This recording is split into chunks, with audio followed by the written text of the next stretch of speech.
Hey, how's it going everybody? Welcome to my next video. Today I will be showing you how I build my first fire barbarian. Yes, you heard it right, elemental barb. It's possible. Tier 100s. I've been running a couple of runs today. We've been running a couple of dungeons today. Some were deathless, so you will see a separate video with a tier 100 deathless run with the setup. Some were unfortunate deaths to blood blister. But the great thing about this build, I'm running double core setup. No more basic skills. Like Barb's strongest setup is double core for sure. I tested a lot of builds and nothing comes close to that. This time I'm playing a double swing and upheaval. I normally play double swing and Hota, but I want to see if upheaval is possible, and it is, because a lot of people say that it is not. And I would somewhat agree, because upheaval's animation is very slow compared to other core skills, so it's not as great. But this build has insane control. We got stun from upheaval, we got knockdown gem in our jewelry. We also got the freeze from gloves and the weapon, because you're using Frostburn and Azurath. It's a lot of freeze. So a lot of CC going on. And the mobs can go unstoppable pretty fast, but by the time they're unstoppable, not only we have exploiter aspect on the boots, but the mobs die pretty quickly, even the elites. And the only downside with this build, it's kind of hard to play, because we are using Penitent Greaves, and those have bad implicit. It is movement speed after evading, which is useless. You would want to get max evade charges or cooldown reduction if you had a target. F1 is probably would be the best. And also double swing is very close skill, where upheaval is like mid-range, like range ability. So you kind of need to get practice with that. Need to get a right call on the distance on the targets. Also, Steelgrass can sometimes make you stuck on the spot if you don't have enough attack speed. But it's just, that's just practice, but getting used to it. It's no biggie. So this is just a small showcase of the tier 100 run that I was doing. This was Pellet Delve. Pretty okay dungeon. It's got some ballistas early on, I think. Run some range mobs. And I died due to unlucky timing, because I was caught off Unstoppable. I didn't have Unstoppable at the time, so I got clapped big time. Also, you're running Berserk Ripping and Barber. That interaction, they fixed bleeding with Barber in this patch. 1.1.1, and it's really strong. It's very powerful. I like it a lot. And also, bleed is great. I am running 200 sword technique to stack up disobedience faster, the armor aspect. You might not even need it as a technique. You could go with 200x, but I kind of like the bleeding. It stacks pretty well with Berserk Ripping. So this is just a little showcase. I will take you straight to business, aka the skill tree. So we are working with two skills here. It doesn't matter because we are using that. We are not using that. We need to unlock the core skill. So Upheaval for Berserk. This one got buffed. Now if you hit the mob, or sorry, a boss, you'll get Berserk. Double Swing for vulnerability. We got HP. We got Rallying Cry for resource. Iron Skin for the heal here, but mainly for the barrier. Also the DR and Unstoppable from the aspect. And I think these two skills are the most important skills in tier 100 setups, any build. Changing Shout for the DR, HP, and here you get Fury upon damage taken. My setup is built where Changing Shout has no downtime. It is up on us all the time. You need to leave one mob alive though, so it can have the taunt ability, taunt icon above its HP. I will talk about it when you get to gear. We got Booming Voice, Garroyel, and single-handedly the best defensive layer for you as a barb. Great leader for some heal. We got Steel Grasp for, Berserking Vulnerable. But it's mainly to bring mobs to you, because we have both Vulnerable and Berserk from these skills. But it's pretty nice. Attack speed for Double Swing. Heavy-handed for Upheaval. We got Vallop for Upheaval as well, since we're using Bludgeoning, aka Hellhammer. We don't really care about that, but we want some weapon swap Fury, since we're using back and forth a Double Swing and Upheaval. So, good source. We got some HP spending Fury, which we spend a lot. Unconstrained, this one got buffed, and it's pretty nice to use. Although I feel like this is bugged, the duration is not increased to, or for this Berserk from Steel Grasp, it feels like. It gives you 2-second Berserk, but it doesn't last 5 seconds, I feel like. It could be maybe me. That was the thingamajiggy called skill tree. We got Paragon board. We got both sides here because they're easy to get, no requirements almost. First glyph, we got exploit. Second board, we are rocking weapons, weapon master for attack speed. We go with martial to buff the armor nodes, which is the most important defensive affix or stat in this game. That gets calculated first, and then damage reduction gets calculated as after the armor. Next up, we got Decimator with Might to buff DR from vulnerable enemies, but also vulnerable damage. Here we get vulnerable damage and armor, important. We got Warbringer as the next board with Mortal Draw. This one is one of the best glyphs you can get for a bar because the damage increase is insane, but also the crit chance. Also, the crit chance is multiplicative, so you don't get 18% chance to crit. You get like 11%, depending on how much crit percentage you have. Another board, we are rocking Flawless Technique for that crit damage here from one-handers for double swing. We're rocking Ambidextrous, again to buff DR from close, but also the crit damage here. We go even more crit damage, which also applies to Upheaval. We go armor here, 200 armor, very one of the best fire nodes to get. We have attack speed here, even one more, just like here. So we are stacking those boards, those points, affixes, stats. And last board, we have Bone Breaker, mainly for DR while healthy. But since we're running Fortify and all that, I really like these. This is a huge damage increase. And you get a lot of DR while fortified from these nodes. I don't really have requirements because I'm running Hellhammer. So this board is just missing the strength for the DR, extra DR 4%, but it is what it is.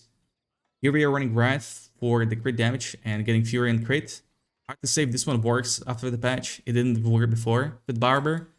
But yeah, also this one is very important to get. Once again, no requirements banned, but it was still possible to do.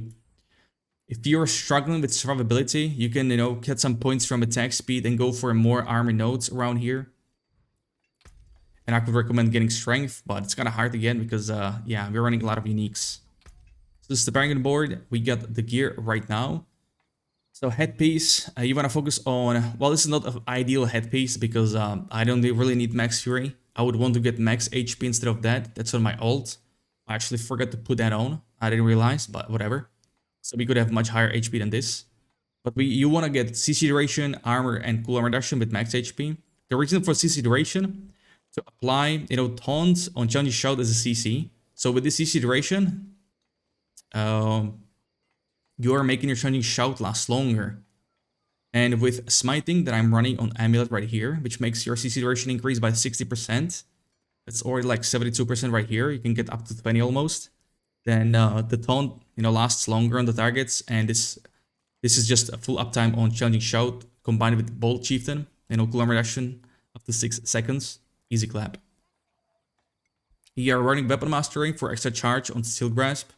You could get something else. Not sure if I don't think you really need this one, but it's always nice to group mobs together. Steel Grasp also like staggers, like semi-staggers mobs. So if you see a caster, range mob, you cast Steel Grasp, you'll interrupt its attack. Pretty good. Chest piece, we got armor, DR close, fortified, and Challenging Shout. Iron Skin aspect, one of the best ones to get. We're running Frostburn, the unique gloves for freeze, hold freeze duration, and whatnot. This lucky hit to restore primary resource procs pretty often since our attack speed is pretty good with dual build. The pants here, we get total armor, DR close, fortified, and all DR. It's basically, you want to mirror your pants and chest piece. But on my ult, I'm trying to focus on none for the DR, but we'll see. We got Disobedience aspect. On the boots, I'm not sure if I said it. I think I said I have Exploder aspect, but I don't in reality. We have this one, so my bad if I did. This is my 4th take on the recording of the video, so if I said anything that's not here, I'm sorry. Look at it, all confused. Also play 2 builds, 2 characters, so it's kind of confusing. But again, CC duration increase. It's almost the same as Exploder actually. Exploder gives you 20%. Now here we have 17%, so it's somewhat similar. We have movement speed, which is pretty good. Damage to chilled enemies. That's the little ice area that you see in the video. Gems, we want to go with the ruby ones for HP. Now our 200 is Hellhammer. This one is the old one. I don't have the updated one with great damage. But the DR is pretty high. If anything, I would focus on DR on Hellhammer. It's pretty important, I would say. The Ignite doesn't really do that much damage. It's useless. But yeah. I wanted to just, go in with style. Another 200 is the sword. Core skill, vulnerable, great damage, all stats. Since we're running double core skill, core skill is good affix on the item. Running Berserk Ripping. Dual wield, we have Azarath for attack speed, core skill damage. Your offhand should be a mace, because of valor would apply to mace as well. I believe you saw me in the run with mace actually, but I don't have the mace on me anyway anymore. I actually have no clue where I put it at, but it should be one-handed mace with all stats or strength, but I would recommend all stats. If you had strength, you know, I would probably hit that requirement on those in the Warbringer, I mean in the Bonebreaker. But all stats, core skill, vulnerable, crit damage, exactly same like your two-hander. I would just mirror that on my one-hander. Gems, we go with, and you would want to get accelerating aspect. Accelerating, actually, I believe I had that. Now rings, we go with, you want to mirror these again. So crit chance, max HP, resource, and vulnerable. You have both the same. Here we have a Bolt Chieftain with a knockdown gem. Again, double swing. Gives us full refund on knockdown enemies. Ours is actually 19 Fury, so we get way more than that. And anything resource generation gets applied to this, so we get way more than 25 Fury. Next ring we have, this is a great aspect. This one got buffed actually in the last patch as well. Unraveling Fury, especially on bosses, is just top notch. You never run out of Fury. Sadly, you cannot keep uptime on Unbridled Rage with this setup because Upheaval is just too expensive for Fury. With Hota double swing you can, but not with this one. We go with Barber. I got level 5, 3.9 second, very good stuff. Amulet is nothing too crazy. We got cooldown reduction, free cost reduction, armor, and the DR. Those are pretty important for tier 100s, I would say. And again, smiting, so, you know, you have a lot of, like, injured is 35% HP mobs and below, healthy is 80% and above. But this applies to, you know, while you are healthy, which we are a lot of times, since there is a huge control with this build. And the crit chance, you know, we are almost capping out crit chance with this setup. And we want to go with the is it Tempered Fate? Tempered Fate glyph, gem in this jeweler for the crit damage. I tried to go with Focus Rage for the crit chance, but this one is much better. Much better. Consumables, I was using Armor Potion. I tried to run with attack speed, which is... I crafted some. Yeah, I tried to run with this one, but armor is just too good, man. With the percentages on the chest piece, headpiece, and pants, it's over 1000 and it's just too good. With this, even with this, I'm still not reaching cap of armor. Your cap, your goal armor with disobedience should be 13,000 for tier 100. I'm at like 12.3k, something like that. But it is what it is. Also, your combo should be, you know, Rallying Cry with Chinese Shout. You always want to keep one mob alive, so you can have that taunt icon above its HP. With that, your taunt, even though if that icon or if that Chinese Shout disappears from your buff bar, those buff, meaning HP and the DR, is still on your character. Only the icon disappears, yet the buffs are still there. You will see it in your OLDR and your HP. So that's why we're running CC duration increase. So we can have non-stop uptime on this bad boy, which is the best, right? That's how I survive so easily in Nightmares without investing too heavily into like extra defensives. I know you see me with extra defense on these two pieces and Amulet, but yeah, I don't have all the armor nodes in Paragon board, for example, or don't stack strength, which probably should. Expertise, we are running 200 sword for the bleed, once again to stack up disobedience pretty fast, and you know, Berserk Ripping with Barber is just pretty crazy damage, especially single target on bosses. And that's pretty much it. I would say that was the whole setup. If you have any questions, hit me up. Ask me below in the comment section. You can hit me up on Discord. I'm live every day on Twitch. Those links will be in the description as well. And I will have this build, this setup on Diablobuilds, which is also going to be in the description. And I will upload the tier 100 solo run separately as well to show you. And you know, until then, thank you everybody for watching, and I'll see you soon again.